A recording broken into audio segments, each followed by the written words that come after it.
नमस्कार विद्यार्थी मित्र हो, तुमच्या सर्वांचं स्वागत आहे ज्ञानदीप अकादमीच्या या नवीन प्लॅटफॉर्मवर. लक्षात घ्या, 1 सप्टेंबरला स्टाफ सिलेक्शन कमिशनने एक जाहिरात प्रकाशित केलेली आहे. तर ही जाहिरात staff selection commission plus Delhi police यांच्या संयुक्त विद्यमानं प्रकाशित झालेली आहे. तुम्हाला हे लक्षात घ्यावं लागेल की सध्या ऑलमोस्ट 7,500पेक्षाही जास्त जागांची व्हॅकन्सी किंवा तुम्हाला एक नोटिफिकेशन आउट केलेलं आहे SSCनं. आता हे 7,500 जागा ऑलमोस्ट कुठं आहेत हो? ह्या जागा आहेत, तुम्ही असं म्हणा की दिल्ली पोलीसमध्ये. सो दिल्ली पोलीस कॉन्स्टेबलच्या ह्या सर्व जागा असणार आहेत. ठीक आहे, आता आपण थोडंसं एक एक गोष्ट जरा पुढे जाऊ. तोपर्यंत तुम्हाला मी जरा जागेंचं एक्झॅक्ट आकडा सांगतोय. तर लक्षात घ्या, जागेंचा एक्झॅक्ट आकडा आहे 7,547. हालांकि तुम्ही हे थंबनेल जरा वाचलं असावं, पण तरी तुम्हाला एक मोटिवेशन यावं यासाठी तुम्हाला सांगतोय. सगळ्यात महत्त्वाची गोष्ट की जरी हे पोस्ट दिल्ली कॉन्स्टेबल या पदासाठी असल्या तरी ऑलमोस्ट 65,000पर्यंत याचं मानधन असण्याची शक्यता आहे. पहिली गोष्ट. दुसरी अत्यंत महत्त्वाची गोष्ट की जरी आपण महाराष्ट्रीयन व्यक्ती असलो तरी सुद्धा आपण एलिजिबल आहोत हा फॉर्म भरण्यासाठी किंवा या पदासाठी. सो अख्ख्या भारतभरातनं या पदासाठी नोटिफिकेशन माफ करा, अख्ख्या भारतभरातनं कोणतीही व्यक्ती या पदासाठी फॉर्म भरू शकते. म्हणजे चला पुढे आपण जाऊया. सो आता पहिला मुद्दा, कॉन्स्टेबल एक्झिक्युटिव्ह मेल आणि फिमेल इन दिल्ली पोलीस. लक्षात घ्या. सो दिल्ली पोलीस, एक तर दिल्ली पोलीस हे डायरेक्ट सेंट्रल गव्हर्नमेंट अंडर काम करतं, हे तुम्हाला माहिती असलं पाहिजे. जरी कारण प्रत्येक राज्यांची पोलीस ही त्या राज्य सरकारांतर्गत काम करते. तुम्ही बघितलं असेल मपो, महाराष्ट्र पोलीस, पण दिल्ली पोलीस जी आहे ती डायरेक्ट सेंट्रल गव्हर्नमेंट अंडर काम करते. आता नोटिफिकेशनची डेट होती 1/9/2023, म्हणजे 1 तारखेला हे नोटिफिकेशन आलेलं आहे. मात्र लास्ट डेट ऑफ अप्लिकेशन किती आहे हो? 30/9/2023, म्हणजे 30 सप्टेंबर. सो ऑलमोस्ट आपल्याकडे अजूनही 12 ते 15 दिवस बाकी आहेत. लक्षात घ्या की जर काही लोकांचं फॉर्म भरलाय पण त्यात काही चुका झाल्या तर त्या चुका दुरुस्त करण्यासाठी सुद्धा तुम्हाला एक संधी आहे. ती म्हणजे कधी? तर 3 ते 4 ऑक्टोबर या 2 दिवसामध्ये तुम्ही तुमचा फॉर्म परत ओपन करू शकता त्या वेबसाईटला व्हिजिट करून, आणि त्यामध्ये जर काही चुका असतील तर त्या करेक्ट करू शकताय. म्हणजे आता लक्षात घ्या की ही जी एक्झाम असेल ही तुमची 2 टप्प्यात होणार आहे. पहिला टप्पा ऑनलाईन एक्झाम होईल 100 मार्काची. क्लिअर करा. यात तुमचं GK असेल, रिझनिंग आहे, नंतर मग न्यूमेरिकल ॲबिलिटी आहे आणि थोडं बहुत इंग्लिशही असेल. म्हणजे ठीक आहे. मात्र 100 मार्कासाठी आपली एक ऑनलाईन एक्झाम होईल. त्यानंतर दुसरी जी एक पात्रता असेल ती म्हणजे फिजिकल, जे आपण चेक करतो किंवा फिजिकल टेस्ट तुम्ही म्हणा, फिजिकल एक्झामिनेशन तुम्ही म्हणा, ते होईल. आणि या दोघांच्या आधारावर किंवा दोघांचे गुण एकत्रित करून मग आपलं जे कट ऑफ आहे तो डिक्लेअर केला जाईल. Very good. पुढे आपण जाऊयात. सो कम्प्युटर बेस्ड ही एक्झाम आहे. एक्झामचे जे प्रश्न असतील ते इंग्रजी आणि हिंदी या 2च भाषेमध्ये असतील. सो आपण जरी फॉर्म भरला असेल तर लक्षात घ्या की मराठीमध्ये तुम्हाला एकही प्रश्न दिसणार नाही, कारण ऑफकोर्स आहे की ही पोस्टच आहे सेंट्रल गव्हर्नमेंटची, आणि सेंट्रल गव्हर्नमेंटचे ऑलमोस्ट सगळे पेपर हे हिंदी किंवा इंग्रजी या 2च भाषेमध्ये येतात. आता हेही तुम्हाला समजून घ्यावं लागेल की जी आपली फिजिकल एक्झामिनेशन आणि मेडिकल टेस्ट होणार आहे, PENMT ज्याला म्हणतो आपण, तर हे क्वालिफाईंग नेचरचं असेल. याचा अर्थ आपल्याला ऑनलाईन एक्झाममध्ये जेवढे जास्त मार्क्स मिळतील त्याच आधारावर आपला कट ऑफ लागणार आहे. मात्र तुम्हाला इथे ऑनलाईनमध्ये भरपूर गुण भेटले पण आपण फिजिकल टेस्ट आणि मेडिकल टेस्ट जर क्लिअरच करू शकलो नाही तर आपण सिस्टमच्या बाहेर, स्पर्धेच्या बाहेर. चला पुढे आपण जाऊ. नेक्स्ट, आता पे स्केल, ज्या गोष्टीसाठी तुम्ही आणि मी किंवा कोणीही व्यक्ती म्हणा सरकारी नोकरीमध्ये जाण्याचा प्रयत्न करत असतो ते म्हणजे की पगार किती असेल भाई. तर लक्षात घ्या, आपल्याला पगार असणार आहे 21,700 पासून तर 59,100 रुपयापर्यंत. त्यात मग तो व्हॅरी होत राहील पुढे मागं, पण लक्षात ठेवा. चला नेक्स्ट, आता इथं काय केलंय की वेगवेगळे सेक्शन्स केलेत. आपल्याला सेक्शन्स काही समजून घ्यायची गरज नाही.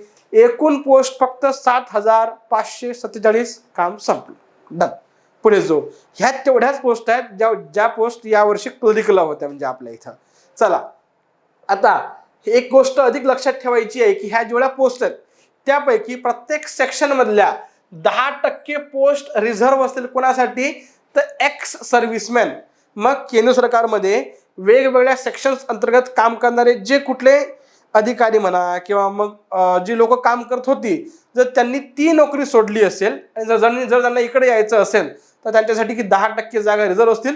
उर्वरित 90%मध्ये सगळेजण आपलं नशीब जे आहे ते आजमावू शकतात. एज लिमिट काय आहे हो, 18 ते 25 ऑफकोर्स आहे.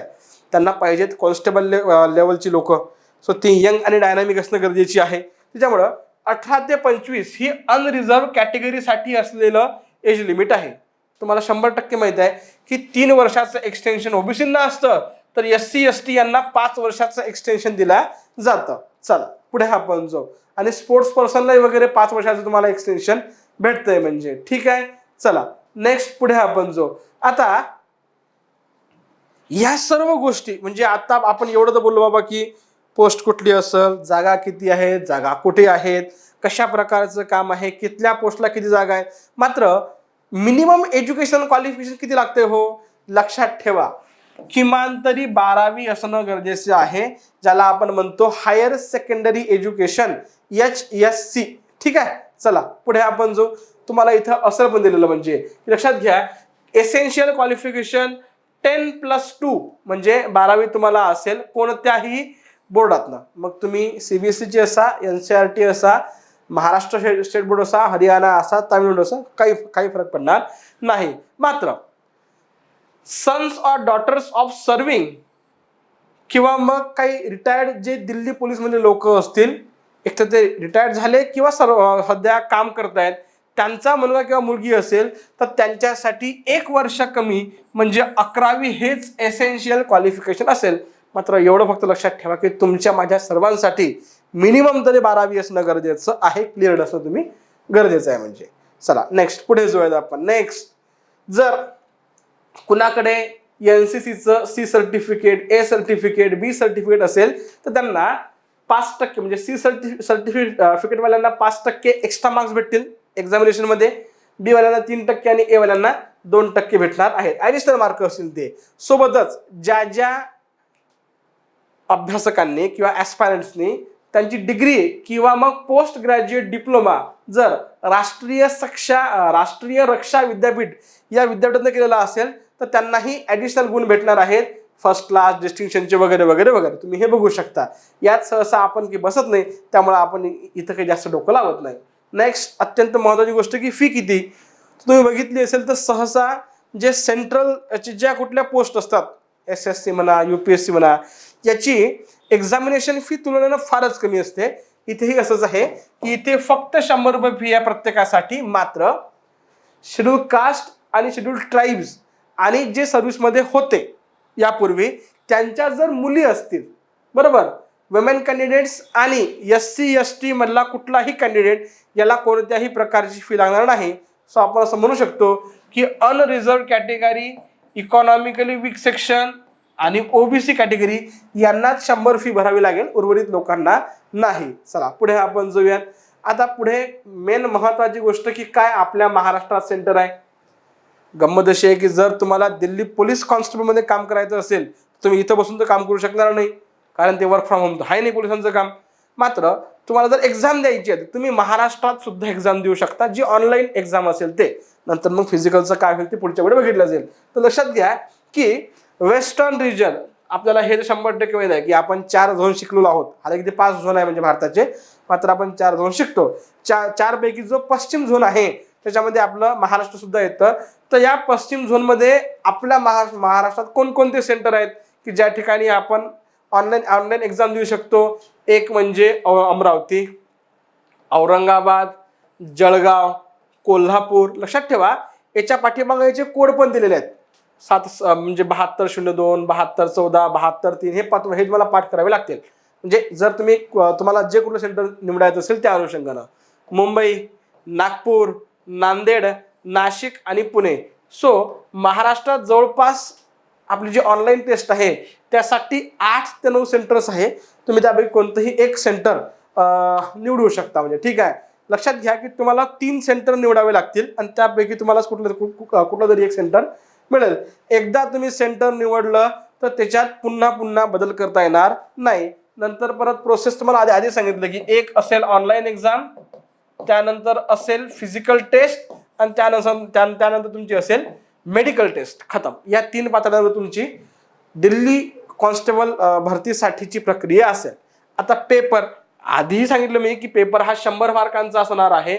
यामध्ये जनरल नॉलेज आणि करंट अफेअर यावर 15 प्रश्न, माफ करा 50 प्रश्न असतील, 50 गुण असतील. त्याला रिझनिंगवर 25 प्रश्न असतील, 25 गुण असतील. न्यूमेरिकल ॲबिलिटीवर 15 प्रश्न असतील, 15 गुण असतील. आणि बेसिक कम्प्युटर नॉलेजवर तुम्हाला 10 प्रश्न असतील आणि तुम्हाला यासाठी 10 गुण असतील. एकूण या एक्झामसाठी 1.5 तास म्हणजेच 90 मिनिटं भेटेल. मात्र 100 प्रश्न फॉर 100 मार्क आणि मिनिटं किती आहेत हो, तर 90 मिनिटं आहे. आणि ही सर्व ऑनलाईन एक्झाम होईल. परत सांगतोय, तुम्ही विसरता कामा नये म्हणून. बरं, नेगेटिव्ह मार्किंग किती आहे हो इथं, तर नेगेटिव्ह मार्किंग आहे 0.25 मार्क्स. म्हणजे ज्याला आपल्या भाषेत आपण याला 1/4 नेगेटिव्ह मार्किंग असंही म्हणायला की हरकत नाही. चला, आता याच्या खाली यांनी काय दिलंय, परत पेपर हा इंग्रजी आणि हिंदीमध्ये असेल, तिसरी कुठलीही भाषा असणार नाही. याच्या खाली यांनी या प्रत्येक सेक्शनचा सिलेबस अगदी डिटेल्ड दिलेला आहे. जसं आता जनरल नॉलेज किंवा करंट अफेअर मध्ये कशावर प्रश्न पडतील, तर स्पोर्ट्स, इतिहास, culture, geography, Indian economy, polity, नंतर मग त्या वर्षीच्या करंट अफेअर मधले जे वेगवेगळे न्यूज आहेत त्याविषयी. आता जसं चंद्रयान 3 गेलं, आदित्य L1 मिशन गेलं, अशा विषयी तुम्हाला प्रश्न पडतील. नंतर रिझनिंग मधले कोणकोणते सेक्शन्स असतील तुम्हाला इथं पॉईंट्स दिलेले आहेत. तुम्ही हेच सेक्शन युट्यूबवर किंवा तुमच्या पुस्तकातून अभ्यासू शकता. यानंतर न्यूमेरिकल ॲबिलिटीवर कोणकोणते सेक्शन असतील, जसं प्रॉफिट अँड लॉस आहे, रेशो आहे, वगैरे वगैरे वगैरे. आणि ॲट लास्ट कम्प्युटर, जे फंडामेंटल्स ऑफ कम्प्युटर आहे त्या संदर्भात कोणकोणत्या घटकांवर प्रश्न विचारतील याचीही यांनी इथं इत्थंभूत माहिती दिलेली आहे. सो आपला सिलेबस इथं व्यवस्थित दिलेला आहे. तुम्ही आरामशीर हे नोटिफिकेशन वाचू शकता आणि आपली तयारी सुरू करू शकता. लक्षात घ्या, ऑनलाईन एक्झामची कोणतीही डेट अजून तरी आलेली नाही. जेव्हा येईल तेव्हा ते आपल्याला कळेलच. म्हणजे बरं, आता हे सर्व झालं, पण सगळ्यात महत्त्वाची गोष्ट अशी आहे की आपण देतोय पोलीस कॉन्स्टेबलची एक्झाम. आणि तुम्हाला माहित आहे की जर तुम्हाला पोलीस कॉन्स्टेबल बनायचं असेल किंबहुना PSI जरी बनायचं असेल तरी तुम्हाला एक फिजिकल टेस्ट द्यावी लागते. तर या फिजिकल टेस्टमध्ये नेमके काय काय पात्रता आहेत ते आपण जरा अभ्यासूयात. लक्षात घ्या, जर तुम्ही 30 वर्षांपर्यंत तुमचं वय असेल तर तुम्हाला 1600 मीटरची रेस म्हणजे धावणं हे 6 मिनिटात पूर्ण करावे लागेल. तुम्हाला लॉंग जंप ही 14 फुटांची असेल आणि हाय जंप ही ऑलमोस्ट तुम्ही असं म्हणा 3 ते 4 फुटांची असणार आहे. म्हणजे पुढे जर तुमचं वय 30 ते 40 वर्षांचं असेल तर तुम्हाला 7 मिनिटात 1600 मीटर धावावं लागेल. 13 फुटाची लॉंग जंप आहे आणि ऑलमोस्ट 3.5-4 फूट तुम्हाला हाय जंप आहे. असंच जर तुम्ही 40 वर्षांच्या वर असाल तर तुम्हाला इथे दिलेलं आहे. लक्षात ठेवा, तुमची हाईट किती असली पाहिजे, 170 सेंटीमीटर मेलसाठी, म्हणजे पुरुषांसाठी बोलतोय मी, तर तुम्हाला 170 सेंटीमीटर असेल. तर चेस्ट किती पाहिजे, 81 पासून तर 85 सेंटीमीटर, म्हणजे 81 सेंटीमीटर ती असली पाहिजे आणि ती आपल्याला फुगवता आली पाहिजे 4 सेंटीमीटर पर्यंत. इथे तुम्हाला माहिती दिलेली आहे. आता फिमेलसाठी काय काय एक फिजिकल पात्रता पाहिजे तर लक्षात घ्या. नेक्स्ट, जर एखादी महिला 30 वर्षाची असेल तर तिला 1600 मीटर 8 मिनिटात धावता आलं पाहिजे. तिला 10 फुटाची लॉंग जंप असेल आणि ऑलमोस्ट 3 फुटाचं काय असेल हो, तर हाय जंप असणार आहे. असंच मग तुम्ही इथेही बघू शकता की 30 to 40 इयर्समध्ये जर एखादी महिला असेल तर तिला 1600 मीटर 9 मिनिटात, लॉंग जंप 9 फीट आणि हाय जंप वगैरे. चला पुढे आपण जो अशा प्रकारे मुलींसाठी हाईट मॅक्झिमम असणार आहे, हाईट मिनिमम असणार आहे 157 सेंटीमीटर आणि चेस्ट विषयी त्यांनी काही विशेष माहिती दिलेली नाही. चला, आणि यानंतर तुमचं काय होईल हो, तर मेडिकल होईल. जर तुम्ही 3ही ज्या कुठल्या पातळ्या आहेत त्यामध्ये व्यवस्थित तुम्ही जर गुण मिळवले म्हणा किंवा बाकीच्या ज्या 2 पातळ्या आहेत त्या जर तुम्ही क्वालिफाय केल्या तर डेफिनेटली तुमचं सिलेक्शन दिल्ली पोलीस कॉन्स्टेबलमध्ये होऊ शकतं. अपेक्षा करतो की तुम्हाला व्हिडिओ आवडला असेल. खूप खूप धन्यवाद.